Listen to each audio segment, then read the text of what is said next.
குஜராத் மாநிலம் அகமதாபாத் விமான நிலையத்திலிருந்து லண்டன் புறப்பட்ட ஏர் இந்தியா 171 விமானம் இன்று மதியம் விழுந்து விபத்துக்குள்ளான நிலையில் இது தொடர்பாக பல்வேறு அண்மை தகவல்களை நேரலையில் பார்த்து கொண்டிருக்கிறோம். இந்த விமானத்தில் பயணித்த குஜராத்தின் முன்னாள் முதலமைச்சர் விஜய் ரூபானி உயிரிழந்ததாக ராஜ்யசபா எம்பி ஒருவர் எக்ஸ் பக்கத்தில் பதிவிட்டு அந்த செய்தியை உறுதிப்படுத்தியிருக்கிறார். அது தொடர்பான அண்மை செய்தியையும் பார்த்து வருகிறோம். ராஜேஷ், விபத்து நடப்பதற்கு முன்னாடி சில வினாடிகளுக்கு முன்னாடி என்ன நடந்தது அப்படிங்கிற அந்த ஃப்ளைட் எப்படி கிராஷ் ஆகுது அப்படிங்கிற வீடியோக்களும் சமூக வலைதளங்களில் வைரலாக பரவிட்டு இருக்கு. அதில் என்னென்ன விஷயம்லாம் இடம்பெற்றிருக்கு, அது மட்டும் இல்லாமல் தற்போது வரைக்கும் இந்த விமான விபத்தில் 170 பேர் பலியானதாக நமக்கு தகவலும் கிடைக்க பெற்றிருக்கிறது.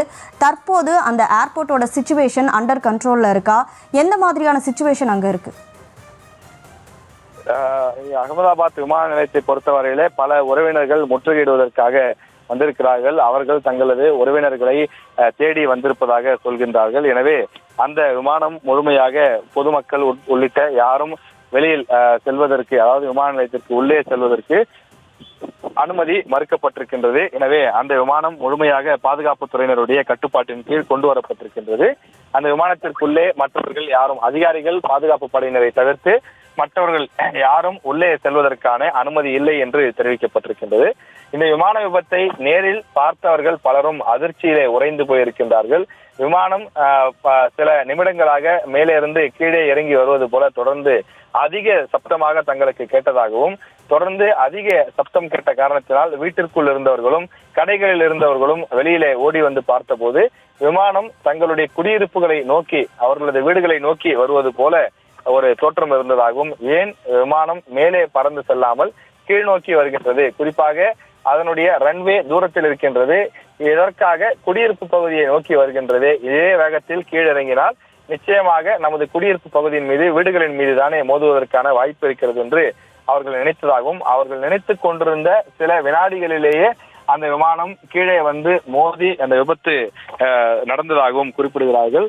தொடர்ச்சியாக இந்த விமானத்தினுடைய அந்த விபத்தில் பல பயணிகள் சம்பவ இடத்திலேயே கருகி உயிரிழந்திருக்கிறார்கள் என்ற ஒரு அதிர்ச்சியான தகவலும் தெரிய வருகின்றது. நாம் ஏற்கனவே பார்க்கும்போது கடந்த 2 மணி நேரமாக பார்த்து கொண்டிருக்கிறோம். ஸ்ட்ரக்சரிலே வைத்து அவர்களை தூக்கி செல்லும் போதே பல பேருடைய உடல் கருகி போயிருப்பதை பார்க்க முடிகின்றது. அருகில் இருக்கக்கூடிய சில குடியிருப்புகளிலும் தீ விபத்து ஏற்பட்டிருக்கின்றது. அந்த தீயையும் கட்டுப்படுத்தி அவர்கள் வீட்டில் இருக்கக்கூடிய அந்த உடைமைகளை பாதுகாக்கக்கூடிய பணியிலே தீயணைப்பு வீரர்கள் தொடர்ச்சியாக ஈடுபட்டிருக்கிறார்கள்.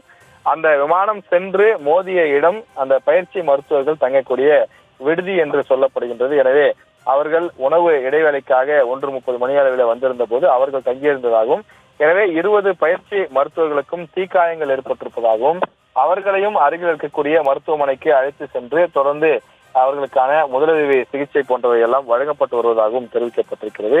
இந்த விமானத்தில பயணித்தவர்கள் சுமார் 170 பேர் அவர்கள் உயிரிழந்திருப்பதாக ஒரு அதிர்ச்சியான தகவல் வெளியிடப்பட்டிருக்கின்றது. அவர்களது குடும்பத்தினருக்கு அஞ்சலியும் ஆழ்ந்த இரங்கலும் முதலமைச்சர் மற்றும் பிரதமர் சார்பிலே தெரிவிக்கப்பட்டிருக்கின்றது. குஜராத் விமான விபத்தை அறிந்து இதயம் உடைந்து விட்டதாக ராகுல் காந்தி தெரிவித்திருக்கின்றார். பாதிக்கப்பட்டவர்கள் மன வேதனையை விவரிக்க முடியாது என்றும் அவர் குறிப்பிட்டிருக்கின்றார். ஏர் இந்தியா விமான விபத்து நிகழ்ந்த அந்த அகமதாபாத் விமான நிலையத்தை சுற்றிலும் ஏராளமானோர் கூட தொடங்கி இருக்கிறார்கள்.